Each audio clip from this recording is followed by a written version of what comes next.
జగన్ గారు కూడా రాజకీయంగా రాడితేలిపారు. ఆయన కూడా అంటే మామూలుగా ఎలా పడితే అలాగే నిర్ణయాలు అయితే తీసుకోరు. ఎందుకంటే రాజకీయంగా ఒక 10 ఏళ్ళు పార్టీ నడిపారు. సో రాజకీయంగా ఎత్తు పల్లాలు కూడా చూశారు జగన్మోహన్ రెడ్డి గారు. సో అలాంటి ఆయన చంద్రబాబు గారిని జైల్లో పెడితే మైలేజ్ వస్తుంది, ఆయనకి సానుభూతి వస్తుంది అనే దాన్ని గ్రహించలేకపోయారా ఎవరు? జగన్మోహన్ రెడ్డి గారు. జగన్మోహన్ రెడ్డికి రాజకీయం తెలిసింది. జగన్మోహన్ రాజకీయం చెప్పండి, ఎవరు చెప్పారు రాజకీయం తెలిసిందండి? భారతదేశంలో జగన్మోహన్ రెడ్డి మీద ఉన్న కేసులు భారతదేశంలో ఏ ముఖ్యమంత్రి మీద ఉన్నాయా? అటువంటి దౌర్భాగ్యం అండి వీళ్ళు. నేను చెప్పింది కాదు, సిబిఐ ఇచ్చిన రిపోర్ట్ ఇది. ఓకే, ఎన్ని కేసులు ఉన్నాయో? ఎన్ని ఉన్నాయి sir? CBI case 13, ED case 9, ఇతర కేసులు 8, మొత్తం 31 కేసులు సిబిఐ ఇచ్చిన రిపోర్ట్. భారతదేశంలో ఏ ముఖ్యమంత్రి మీద ఇన్ని కేసులు ఉన్నాయండి? ఇది రాజకీయ నాయకుడు అండి? రాజకీయ నాయకుడు కాదు, దోపిడీ దొంగ. ఈ రాష్ట్రాన్ని దోపిడీ చేయడం కోసం రాజకీయాలకు వచ్చేది తప్పించి అతనికి రాజకీయం తెలుసండి? రాజకీయం అంటే కక్ష సాధింపా, జైల్లో పెట్టవా? ఎంక్వైరీ చేయి, కోర్టులో నిరూపించావా? సిఐడి చేత అరెస్ట్ చేయించావు, 53 రోజులు జైల్లో పెట్టించావు, 53 లక్షలాన్ని చూపించావు. నువ్వు తప్పు కదా అది. రాజకీయ కక్షలాంటి రాజకీయం అంటే నువ్వు చంద్రబాబు నాయుడు చేసి చాలా బ్రహ్మాండంగా ఇంజనీరింగ్ కాలేజీ పెట్టారు, అది చాలా బ్రహ్మాండంగా డెవలప్ చేశారు, నేను చేశారు. నువ్వు వచ్చి అతనికంటే బాగా చేయి, అంతేగాని కేసులు పెట్టేటి. మీరు అంటున్నారు రాజకీయ బాగా పరిణితి వచ్చింది, పరిణితి రాదు అతనికి. ఎక్కడ దోపిడీ చేయాలా, ఎలా దోపిడీ చేయాలా అని ఆలోచించే మనస్తత్వం తప్పించి అతనికి ఏముందండి? ఏమీ లేదు, రాజకీయ పరిణితే లేదు. సో వైసీపీ పాలనని ఒకవేళ ఈ 4.5 ఏళ్ళ పాలన ఇంకో 3 నెలలు ఎలక్షన్ జరగబోతుంది, చూస్తే మీకేమనిపిస్తుందండి ఓవరాల్గా దాని మీద? అసలు పరిపాలన ఏముంది సార్ నాకు చెప్పండి. ఒక 2 నిమిషాలు మాట్లాడుతుంటే ఫర్ ఎగ్జాంపుల్ అతను వచ్చిన తర్వాత యాజ్ ఏ ముఖ్యమంత్రిగా చేయవలసిన మొట్టమొదటి బాధ్యత ఏంటండి? రాజధాని. ఇవాళ ఆంధ్ర రాష్ట్రంలో రాజధాని ఎక్కడ ఉందండి? ఏమని చెప్తారు మన పిల్లలు? స్కూల్లో ప్రశ్న వచ్చింది అనుకోండి, ఎగ్జామ్లో మీ రాజధాని ఏదండి, ఏం చెప్తాడండి? ఆ రోజు నువ్వే కదా అన్నావు అసెంబ్లీలో, రాజధాని ఇక్కడే ఉండాలా కట్టండి అన్నావు. మళ్ళీ మార్చి 3 రాజధానులు అన్నావు. ఒక రాజధాని లేదు, 3 రాజధానులు లేదు. రాజధాని రాష్ట్రం అంటే ముఖ్యమంత్రి. రెండోది ఇంకో విషయం ఏంటంటే, మీరు ఆలోచిస్తే సిపిఎస్ రద్దండు ఎవరికి? ఉద్యోగస్తులకి. ఎందుకు బ్రదర్? నేను వచ్చిన వారం రోజుల్లో సిపిఎస్ రద్దన్నావు, ఈ రోజు వరకు ఎందుకు చేయలేకపోయావు? ఇంకా 3 నెలలు ఎలక్షన్ అవుతున్నావు. నువ్వు నాయకుడివా? నువ్వు రాజకీయ నాయకుడు అనిపించుకుంటావు నువ్వు? కనీసం వాళ్ళు పిలిపించి ఈ కారణం చేయలేకపోతే చెప్పాలి కదా నువ్వు. కానీ వైసీపీ వాళ్ళు ఇచ్చిన హామీల్లో 99% ఏదో సంథింగ్ ఏదో పాయింట్ కూడా చెప్తున్నారండి. అంత హామీలు మేము అమలు 98.1 అట పూర్తి చేశారు. హామీలు పూర్తి చేశారని చెప్పింది. కొన్ని చెప్తే చెప్పండి, దాంట్లో హామీలు లేవా? సిపిఎస్ రద్దు హామీ కదా, రాజధాని హామీ కదండి. ఎంపీలు నాకు ఇవ్వండి, ప్రధానమంత్రి గారు మెడలో ఉంచేసి ఏమన్నాడండి? ప్రత్యేక హోదా తెస్తానన్నారు. ప్రత్యేక హోదా తెస్తానాడు, తెచ్చాడండి. ఇది అది వాగ్దానం కాదండి. అలాగే కాకుండా మరి ఉద్యోగాలకు సిపిఎస్ ఏదో చెప్పాను నేను, నిరుద్యోగులకి ప్రతి సంవత్సరం కూడా జాబ్ క్యాలెండర్ అన్నాడు. ఇప్పుడు వచ్చి ఒకటాన్ని చేసావా? అది హామీ కదా.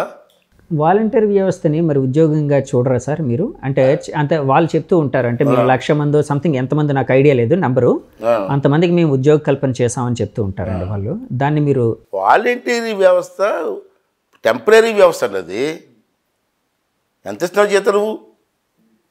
టెంపరీ వ్యవస్థ అది. జాబ్ క్యాలెండర్ రిలీజ్ చేస్తాను, చదువుకున్న కుర్రవాళ్ళకి జాబ్ క్యాలెండర్ రిలీజ్ చేస్తాను, 2,30,000 మందికి ఉద్యోగాలు ఇస్తానని చెప్పి ఆ రోజు మాట ఇచ్చావు కదా, ఎందుకు చేయలేకపోయావు? మరి ఇవన్నీ కూడా ఒకసారి ఆలోచించాలి. ప్రతి సంవత్సరం కూడా 6,500 కానిస్టేబుల్ పోటీ తీస్తాను మాట ఇచ్చే పోలీసులకి ప్రతి సంవత్సరం. ఒకటని తీసావా? ఇప్పుడు వచ్చి చేయలేదే, మరి వాగ్దానం కాదండి. అలా కాక పెన్షన్ 3,000 ఇస్తా అన్నాడు, ఎంత మోసం చేసేది. జనవరి నుంచి పెట్టినట్టున్నారు కదా సార్. అలా కాదు సార్, గెలిచిన దగ్గర నుంచి 3,000 ఇవ్వాలి కదా. లాస్ట్ 3 నెలలు ఇస్తారు 3,000 అండి. మొదటి సంవత్సరం 250 పెంచాడు, రెండో సంవత్సరం 250 పెంచాడు, 3వ సంవత్సరం 250 పెంచాడు. ఇలా సంవత్సరం పెంచడం వల్ల ఎంత లాస్ తెలుసండి మీకు? లాస్ అంటే ఎలాగండి? అంటే ఆ వ్యక్తికి వచ్చేది మరి ఫస్ట్ నెల ఇచ్చి కూడా 3,000 ఇవ్వాలి కదండి. అదే ఓకే. 3,000 ఇవ్వలేదు, మొదటి సంవత్సరం అంతా 250 పెంచాడు. 2,250 ఇచ్చారు. 200 మళ్ళీ రెండో సంవత్సరం వచ్చేటప్పుడు ఇంకో 250 పెంచాడు. 2,500 ఇచ్చారు. అలా పెంచుకుని రావడం వల్ల ఒక్కొక్కడికి ఎంత లాస్ తెలుసా? ఒక్కొక్కడికి నా లెక్క ప్రకారంగా 25,250 రూపాయలు నష్టం ఒక్కొక్కడికి. 25,250 రూపాయలు నష్టం. అంటే అర్హులకి యాక్చువల్గా 22,500 కూడా కంప్లీట్ 3,000 చొప్పున ఇస్తే అంతేది. అది ఇవ్వకపోవడం వల్ల ఈ విధంగా అయ్యింది అంటారు, అంతేనండి? అది మోసం కదా? మోసం కదా చెప్పండి.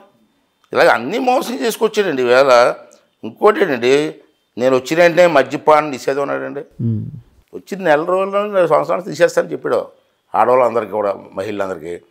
ఈవేళ మద్యపానం మీద అప్పు తెచ్చాడండి. ఈవేళ షాపుల మీద, బ్రాంచీ షాపులు అప్పు తేయడం అప్పుడు చూసాడు రాజకీయాల్లో. ఎంత తెచ్చాడండి? 8,300 కోట్లు అప్పు తెచ్చాడు. ఎంతకండి? 9.62% వడ్డీకి తెచ్చాడు బ్రాంచీ షాపుల మీద. భూముల మీదో ఎక్కడ మనం అప్పు తెస్తాం, బ్రాంచీ షాపుల మీద. ఎన్ని సంవత్సరాలకు అప్పు తెచ్చాడండి? 25 సంవత్సరాలకు అప్పు తెచ్చాడండి. 3 నెలలు పోతా కదా నువ్వు. అంటే 25 ఏళ్ళు గవర్నమెంట్ వడ్డీ కడుతూ ఉండాలి కదండి, అంతేనండి? అప్పు తీర్చాలా? అప్పు తీర్చాలి, వడ్డీ కట్టాలి. అంతే, అప్పు తీర్చాలి కదండి, వడ్డీ కట్టాలా? ఈ పదవీ కాలం 5 సంవత్సరాలు కదండి. 25 సంవత్సరాలు అప్పు ఎలా చేస్తారు సార్? అంటే వచ్చి ముఖ్యమంత్రి ఎవడో ఆడగట్టుకుంటాడనే. 30 ఏళ్ళు ముఖ్యమంత్రి అన్నారు కదా సార్, ఆ కాన్ఫిడెన్స్ అంచుకోవచ్చు కదా. కాన్ఫిడెన్స్ బ్రాంచీ షాపులు తప్పేడు సార్, దుర్మార్గారు. బ్రాంచీ షాపులు తప్పేడు సార్. ఈవేళ అతను చేసిన అప్పు ఆంధ్ర రాష్ట్రంలో రోజుకి 80 కోట్లు వడ్డీ అవుతుంది తెలుసా మీకు? రోజు లెక్క చేస్తే చిన్న విషయం అండి 80 కోట్లు. మరి ఏం చేసావు? ఎన్ని కూడా సరదా 45 సంవత్సరాలకి పెన్షన్ అన్నావు, నో. సన్న బియ్యం వస్తాడు గుడిశెట్టి ఎవరు నాన్నగారు మంత్రిగా ఉన్నప్పుడు, కొడాలి నాన్నగారు అండి, సన్న బియ్యం వస్తాడు, ఇచ్చాడండి. అది హామీ కదండి. తర్వాత అందరికీ కూడా 4,80,000 పెన్షన్ తీసేసాడండి. ఉన్న వాళ్ళకి మోటార్ సైకిల్ ఉందనో, కారు ఉందనో, ఇది ఉందనో అది వచ్చేసి మొత్తం 4,80,000 మంది పెన్షన్ తీసి పారేశాడు. మరి ఇదే హామీ కదండి. తర్వాత ఇక్కడ చూస్తే అమ్మ ఒడి ఇవన్నీ కూడా మోసం తీసుకొచ్చాడు. విశాఖపట్నం మన విశాఖపట్నం తీసుకుందాం. విశాఖపట్నంలో 123 ఎకరాలు తాకట్టు పెట్టి 25,000 కోట్లు అప్పు తెచ్చాడు తెలుసా ఈ విశాఖపట్నం మేధావులకి? 123 ఎకరాలు అండి. ఎక్కడ సార్? ఎక్కడెక్కడ ఉన్నాయి? నా దగ్గర లిస్టు ఉన్నాయి, చాలా పెద్ద లిస్ట్ ఉంది నా దగ్గర. 25,000 కోట్లు దేనికోసం తెచ్చి ఉంటారు సార్? విశాఖపట్నం అభివృద్ధి కోసం ఖర్చు పెట్టాలా? ఏం అభివృద్ధి చేసాడండి? ఏం అభివృద్ధి చేసి చెప్పండి. మరి రైల్వే జోన్ అన్నాడు. Railway zone railway zone central దగ్గర సార్. సెంట్రల్ అది బాధ్యత చెప్పండి ఒకసారి మీరు. చేస్తే నేను సెంట్రల్ గవర్నమెంట్ పార్లమెంట్ ఏం చెప్పారు? మేము ఇవ్వడానికి రెడీగా ఉన్నాం, 20 ఎకరాల స్థలం ఇవ్వమంటే ఇవ్వట్లేదు Jaganmohan Reddy central minister parliament అన్నాడు. అది హామీ కదా. సరే, స్టీల్ ప్లాంట్ వ్యవహారం ఉంది, సెంట్రల్ది అంటారు మీరు వాళ్ళని. స్టీల్ ప్లాంట్ వ్యవహారంలో యాజ్ ఏ ముఖ్యమంత్రిగా ప్రధానమంత్రి దగ్గరికి వెళ్ళి ఎట్టి పరిస్థితులు చేయడానికి వీలేదని ఎప్పుడైనా ఒక్కసారి మాట్లాడేవాళ్ళు? సార్, స్టీల్ ప్లాంట్ విషయం అంటున్నారు కాబట్టి అడుగుతున్నాను. ఎందుకంటే స్టీల్ ప్లాంట్ విషయంలో ప్రతి పార్టీ కూడా కప్పదాటు గంతులే వేసింది. అంటే ఎవరికి వాళ్ళ రాజకీయ లబ్ధి కోసం, లేకపోతే వాళ్ళకి ఇబ్బంది కలగకుండా ఉండడం కోసం వాళ్ళ గేమ్ అనేది ఆడుతూ ఉన్నారని సామాన్య ప్రజల్లో అయితే ఒక ఆరోపణ అయితే, ఒక అభిప్రాయం అయితే ఉంది. అది కూడా తప్పంటారు. మిగతా పార్టీలకి ప్రధానమంత్రి గారిని కలిసే అవకాశాలు లేవు. ఇప్పుడు ఎన్నిసార్లు 18 సార్లు వెళ్ళిపోయి ఫ్లైట్లు, ఫస్ట్ ఫ్లైట్లో ప్రధానమంత్రి గారు వెళ్ళిపోయి మాట్లాడుతూ లోపలికి తలుపులు వేసుకుంటారు. లోపల ఏం మాట్లాడతారు ఎవరికి తెలీదు, బయటకు వచ్చేస్తావు. మరి వెళ్ళినప్పుడు నీకు అవకాశం ఉన్నప్పుడు ఒకసారి స్టీల్ ప్లాంట్ తప్పు సార్, అలా చెయ్యొచ్చు సార్ ఎప్పుడో అడిగావా? బయటకు వచ్చి ప్రెస్కి చెప్పావా? కాదు సార్, మీరే అన్నారు తలుపులు వేసుకొని మాట్లాడతారు అని. అంటే ఇప్పుడు ఎవరైనా మాట్లాడతారు అలాగే. అంటే కాదు సార్, మీడియాని అలౌ చేయరు కదా సార్. అంటే వాళ్ళు మాట్లాడుకునేది మీడియాకి లీక్ అవ్వకూడదన్న దాంతో మాట్లాడుతుంటారు. మీడియా లోపల రానివారు సార్. మాట్లాడిన తర్వాత బయటకు వచ్చిన తర్వాత మీడియా పాయింట్లు నుంచొని నేను ప్రధానమంత్రి గారితో పలానా పాయింట్ మాట్లాడాను అని చెప్పాలా సీఎం గారు. తలుపులు ఎందుకు వేసుకుంటారండి? మేము ప్రధానమంత్రి చాలాసార్లు వెళ్ళాం, తలుపులు వేసుకోం, తలుపులు తీసే ఉంటాయి, గదిలో కూర్చొని మాట్లాడతాం. బయటకు వచ్చిన తర్వాత ప్రధానమంత్రికి కలిసాం, ఈ ఇష్యూ అడిగాం, ఇది చేస్తా అన్నారు, ఇది చేయను అన్నారు, ఏదో చెప్తాం. ఎప్పుడన్నా ఇన్నిసార్లు 18 సార్లు వెళ్ళి మీడియాకి ఎప్పుడైనా చెప్పాడంటే బయటకు వచ్చి. అంటే ఒకవేళ ఈయన అడిగితే ప్రధానమంత్రి గారు చేయను అంటే చెప్పలేకపోయారేమో అనుకోవచ్చేమో కదండి. చెప్పాలండి, బయటకు వచ్చి ప్రధానమంత్రి గారు తోసేయాలా, ప్రధానమంత్రి గారికి అన్యాయం చేస్తానని చెప్పాలా. యాజ్ ఎ లీడర్గా నీ కేసులు కాపాడుకోవడం కోసం ప్రధానమంత్రితో మాట్లాడవు, గట్టిగా మాట్లాడవు, ఇక్కడికి వచ్చి కబుర్లు చెప్తావు. ఇది మోసం కదా. మరి ఇప్పుడు చెప్పిన హామీలన్నీ కూడా 98.1% పూర్తి చేసాడు ఎలా చెప్తావు నువ్వు? ఎక్కడ చెప్తావు? ఇది మోసం కదా.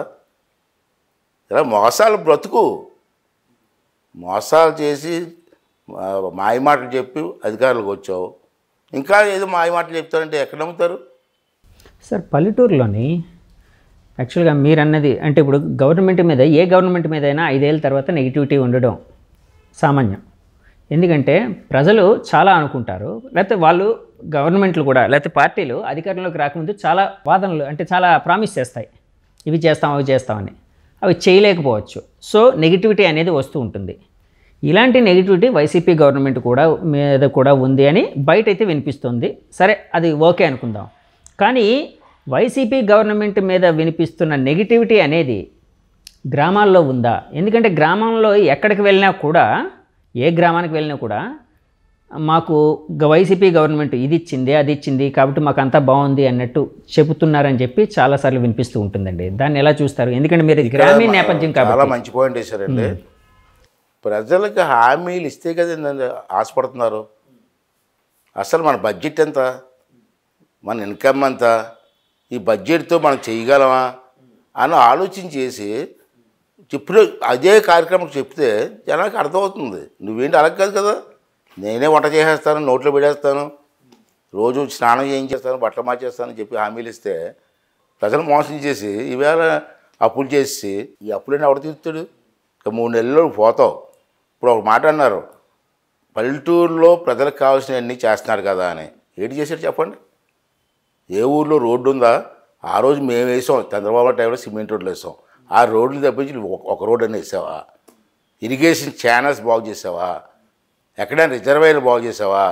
రిజర్వాయర్ ఆ తాండవ రిజర్వాయర్ లాంటి పెద్ద పెద్ద రిజర్వాయర్లకి గేట్లు ఉంటాయి, ఆ గేట్లు పెద్ద పెద్ద బొక్కలు పడిపోయాయి. ఆ బొక్కలు కూడా బాగు చేయలేని నువ్వు ప్రజలకు ఏం చేసావు? రైతులు పంట పాడైపోతే ఇవ్వలేని పరిస్థితుల్లో ఉన్నావు. తుఫాన్లో ఇన్సూరెన్స్ సెంట్రల్ గవర్నమెంట్కి మనకు రైతు ఇన్సూరెన్స్ కడతాం స్టేట్ గవర్నమెంట్, అది కూడా కట్టకపోతే మన సెంట్రల్ గవర్నమెంట్ మీరు కట్టలేదు కాబట్టి మీకు ఇవ్వని చెప్పేశారు. మరి ఏం చేసావు? ఇల్లులు హౌసింగ్ 30 లక్షల ఇల్లు కట్టాడు అన్నాడు. చూపించమను, దమ్ముంటారా మరి ఒక్క నాయకుడు ఎవరైనా నాతో రమ్మని చూపించమను. 30 లక్షల ఇల్లు కూడా పేరు చెప్తాడు కదండి, నేనే కట్టించాను. జగనన్న కాలనీ అంటాడు కదా, తప్పు. అక్కడ కూడా మోసం చేశాడు. ఒక్కొక్క ఇంటికి 1,80,000 రూపాయలు ఇస్తున్నారు. దాంట్లో 1,50,000 రూపాయలు ప్రధానమంత్రి గారు ఇస్తున్నారు. 1,50,000 సెంట్రల్ గవర్నమెంట్ నుంచి వస్తుందండి. 1,80,000 ఇస్తున్నారండి. 1,80,000 1,50,000 1,50,000 ప్రధానమంత్రి గారి నుంచి వస్తుంది ప్రతి ఇంటికి. ఓకే, ఇంకా 30,000 ఉంది కదండి. 30,000 కూడా వీడు ఇవ్వలే. పనికి ఆహార పథకం అవుతుందండి సెంట్రల్ గవర్నమెంట్ది. కూలీలు పనిచేస్తున్నారు కదండి, ఆ డబ్బులు డైవర్ట్ చేసాడు. అంటే 1,80,000 రూపాయలు కూడా సెంట్రల్ గవర్నమెంట్దే. వీడు పైసా ఇవ్వలే. పైసా ఇవ్వకుండా జగనన్న కాలనీ బొమ్మలు, మళ్ళీ బొమ్మలు ఒకటే కాలనీ మీద. ఏంటి ఎవరికి తెలియదండి? ఎన్నాళ్ళు మోసం చేసిన ప్రజల్ని? తప్పు కదా. నువ్వు పైసా ఇవ్వకుండా ప్రధానమంత్రి గారి కొడుకు పుడితే నా కొడుకు అని ముద్దు పెట్టుకుంటాడు ఎదురు. ఇది మేము మాట్లాడతాం, వాస్తవం చెప్తే బాధ. సార్ ఇప్పుడు మీరు అన్నారు ప్రధానమంత్రి గారు ఇచ్చే దాంట్లోంచి అంటే సెంట్రల్ గవర్నమెంట్ ఇచ్చే దాన్నే ఈయన తందిగా చెప్పుకుంటున్నారు అని మీరు అంటున్నారు, ఆరోపణ చేస్తున్నారు. ఆరోపణ కదా వాస్తవం. సరే అదే వాస్తవం అనుకోండి, నిజం అనుకోండి. పోనీ మరి బీజేపీకి వాళ్ళు ఏం చేస్తున్నారు సార్? వాళ్ళు ఇది మేము ఇస్తున్నామని ఎందుకు చెప్పుకోవట్లేదు వాళ్ళు? ఇప్పుడు అదే వచ్చిన బాదండి. ఇప్పుడు వ్యాన్ తిరుగుతున్నారు చూసారా, పశుసంవర్ధక శాఖ వ్యాన్లో. ఆ వ్యాన్లు ఇచ్చింది ఎవరు? ప్రధానమంత్రి గారు. దాని మీద ప్రధానమంత్రి బొమ్మ లేకుండా ఈ బొమ్మలు వేసేసుకున్నాడు. అప్పుడు మళ్ళీ వాళ్ళు చూసి దేని వ్యాన్ మీద మా బొమ్మలు లేవంటే మళ్ళీ మార్చారు. ఈ స్కీమ్ని ప్రధానమంత్రికి ఇచ్చే స్కీమ్ ప్రధానమంత్రికి ఇచ్చి చెప్పాలి కదా మనం. దాని మీద వాళ్ళు కూడా మాట్లాడలేదు. ఎందుకంటే వీళ్ళు అవసరం ఉంది, ఎంపీలు కావాలి కదా వాళ్ళకి, ఎంపీలు కావాలి కాబట్టి వాళ్ళు మాట్లాడారు. అంటే అక్కడ బిల్లులు పాస్ అవ్వడానికి వీళ్ళ కావాలి, అవసరం కావాలా? అంతే అండి. 25 ఎంపీలు ఎంతమంది ఉన్నారు రాజ్యసభతో అన్ని కలిపి, అవునండి, అవసరం కదా అని వాళ్ళు కూర్చున్నారు. ఏమిటి ఇంత డబ్బు, ఇంత సెంట్రల్ గవర్నమెంట్ ఇచ్చిన డబ్బులు, పంచాయతీరాజ్ డబ్బులు మీరు తెలుసు, పంచాయతీలకి సెంట్రల్ గవర్నమెంట్ డబ్బు వస్తుంది, పంచాయతీ వ్యవస్థ మొత్తం డబ్బు అంతా వాలిస్తారు. ఓకే, ఆ డబ్బు పంచాయతీల్లోనే ఏ పంచాయతీలో ఉన్నా ఆ పంచాయతీలో ఖర్చు పెట్టాలా, అది చట్టం. కానీ ఇది ఏంటంటే ఆ డబ్బులను డైవర్ట్ చేసి వేరే దాన్ని మార్చాడు. దాని మీద మేము పిటిషన్ పెట్టాం, ప్రధానమంత్రి గారికి అందరికీ పెట్టాం, పంచాయతీ సర్పంచులు అందరూ కూడా స్ట్రైక్ చేశారు, అది మీకు కూడా తెలుసు. అవునండి. కానీ అది సెంట్రల్ గవర్నమెంట్ అడగాలి కదా, నా డబ్బులు ఎవరు డైవర్ట్ చేయడానికి అడగాలి కదా, అడగలేదు. మీరు చెప్పింది కరెక్టే, అడగట్లేదు. అంటే ఎందుకు అడగట్లేదు సార్? వాళ్ళకి వీళ్ళకి సరే ఓన్లీ ఎంపీలు వరకే అని అనుకుంటే, ఎందుకంటే ఇప్పుడు ఆల్మోస్ట్ వాళ్ళకి అవసరం వచ్చినప్పుడు ఎలాగైనా అంటే ఏదో ఒక విధంగా వాళ్ళు బ్రతిమిలాడో బామాలో ఏదో ఒక విధంగా చేసుకోగలుగుతారు, అంటే లేకపోతే ఒక కమాండ్తోనో చేసుకోగలుగుతారు. ఎందుకంటే వాళ్ళు చాలా ఇదిగా ఉన్నారు, స్ట్రాంగ్గా ఉన్నారు కాబట్టి సెంట్రల్ గవర్నమెంట్. మరి ఇలాంటివన్నీ ఎందుకు అడగట్లేదు అంటారు? ఒక్క కారణం అంటారా? అదే కారణం అండి, వాళ్ళకి వీళ్ళకి మొదటి నుంచి అండర్స్టాండింగ్స్ ఉన్నాయి.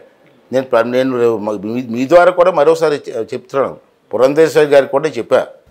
ఏమని చెప్పారు? చాలాసార్లు మధ్య మాట్లాడుతున్నారు, జగన్మోహన్ రెడ్డి అన్యాయం చేస్తున్నాడు, తోచేస్తున్నాడు, బ్రాంతి షాపులు ఎలా చేసేస్తున్నాడు, నాసిరకం బ్రాంతి తాగిస్తున్నాడు, జనం చచ్చిపోతున్నారు అన్నారు. సెంట్రల్ గవర్నమెంట్ మీదే కదా, మీరు ఎందుకు ఎంక్వైరీ కూడదు? ఎంక్వైరీ వచ్చు కదా, ఎంక్వైరీ చేసి యాక్షన్ తీసుకోవచ్చు కదా. మీరు మాట్లాడే బదులు గవర్నమెంట్ మీ చేతిలో ఉంది కదా, ప్రధానమంత్రి యాక్షన్ తీసుకొచ్చి సెంట్రల్ గవర్నమెంట్ డబ్బు డైవర్ట్ చేస్తున్నాడు, ఇల్లు డైవర్ట్ చేస్తున్నాడు, బ్రాంతి షాపులకు అప్పులు తెచ్చేస్తున్నాడు. మీకు లిమిట్ ఉంటుంది, అప్పు చేయడానికి కూడా లిమిట్ ఉంటుంది సార్. ఆ లిమిట్ దాటిపై అప్పు చేసాడు. సెంట్రల్ గవర్నమెంట్ ఎందుకు యాక్షన్ తీసుకోకూడదమ్మా? నువ్వు రోజు ప్రెస్ మీట్ పెడుతున్నావు, నువ్వు ప్రెస్ మీట్ పెట్టావు ఎందుకు? ప్రధానమంత్రి దగ్గరికి వెళ్ళి వెంటనే ఎంక్వైరీ చేయండి, యాక్షన్ తీసుకోవచ్చు చెప్పొచ్చు కదా. చెప్పారు సార్ ఈ విషయం? నేను చెప్పాను, పేపర్ కూడా ఇచ్చాను. కాదు సార్, ఆవిడ కలిసి చెప్పారండి. ఒకసారి మాట్లాడినప్పుడు వైన్ షాపుల గురించి ఏదో అడిగినప్పుడు చెప్పండి, నువ్వు ఎందుకమ్మా ఎన్ని బాధలు, committee CBI enquiry CID enquiry వేసిస్తే మొత్తం తేలిపోద్ది కదా అని ఏమన్నారు సార్? ఇప్పుడు అదే ప్రయత్నం చేస్తూ ఉంది ఆవిడ, పాపం. సరే ఆవిడ మాట ఎక్కడ చెల్తుందో చూడాలి కదా. అంటే సెంట్రల్ గవర్నమెంట్ విషయంలోకి వస్తే అక్కడ మోడీ గారు, షా గారి మాట తప్ప, అమిత్ షా గారి మాట తప్ప ఇంకెవరిది చల్లదంటారా సార్? చూస్తున్నాం కదా మనం. మీ ఆలోచన మాకు కావాలి. ప్రజలంతా చూస్తున్నారు, అక్కడ 2 minutes షో. ప్రధానమంత్రి గారు మాట్లాడితే మన అమిత్ షా గారు ఇంప్లిమెంట్ చేయడం, మిగతా మంత్రులు ఎవరైనా మీకు కనపడుతున్నారు ఎక్కడైనా? అప్పుడప్పుడు ఏదో వచ్చినప్పుడు హాయ్ హాయ్ అని కూడా వెళ్తారు తప్పించి కేంద్ర మంత్రులు ఎవరైనా నోరు మాట్లాడుతున్నారా? R&B మంత్రి గారు ఉన్నారు, అతను గడ్కరీ గారు, అతను ఒక్కడే కొంచెం ఇండివిజువల్గా మాట్లాడతారు తప్పించి మిగతా మంత్రులు ఎవరు మాట్లాడారు చెప్పండి? గడ్కరీ గారు చంద్రబాబు గారికి కొంచెం సపోర్టర్ అని కూడా బయట వినిపిస్తూ ఉంటుంది. సపోర్ట్ ఏం లేదండి, చంద్రబాబు రెడ్డి వాళ్ళు లైక్ చేసేవారు. ఇవాళ నేషనల్ హైవేస్ అవుతున్నాయండి, ఇవన్నీ గడ్కరీ గారు ఇచ్చినాయి. విజయవాడలో ఉన్న ఫ్లైఓవర్స్ కానీ అన్నీ కూడా చంద్రబాబు నాయుడు టైంలో, నేను అప్పుడు R&B మంత్రి. ఓకే, మీరు స్టేట్ R&B. చంద్రబాబు గారు ఫైల్ అని ట్రై చేసి నాకు ఇచ్చి పంపించారు ఢిల్లీ. ఇలా మా ఈరబోతులు గారు మనిషి వస్తున్నారు చూడంటే వెళ్ళాయన్నా సంతకం చూడు, ఎందుకు ఇతను అసలు లైకింగ్. అప్పుడు కూడా గడ్కరీ గారే ఉండేవారు. అప్పుడు గడ్కరీ, ఇప్పుడు నేషనల్ ఇవన్నీ కూడా బాగా జరుగుతున్నాయి, బ్రహ్మాండం చేస్తున్నాడు. చాలా మంచి లీడర్ అతను. అతనికి